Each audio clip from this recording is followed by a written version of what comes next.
ಬಡ್ಡಿ ಮಗ ವೆಂಕಯ್ಯ ಅಸಲು ಬಡ್ಡಿ 1 ಲಕ್ಷ ಕೊಡ್ಬೇಕು. ಕೊಟ್ಟಿದ್ದಾನೆ ಇಲ್ಲ ಇಲ್ಲ ಅಣ್ಣ. ಅವನ ಮನೆಗೆ ಹೋಗ್ರು.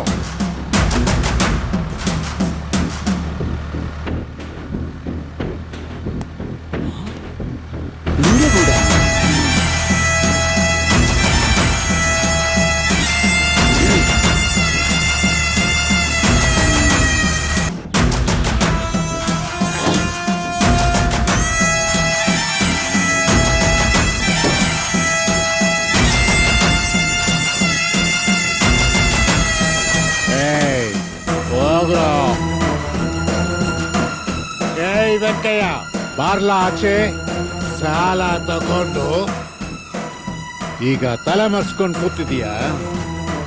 ಏಯ್ ಏಯ್ ಹೇಳ್ಕೊಂಡ್ ಬರ್ರ ಅವನ್ನ.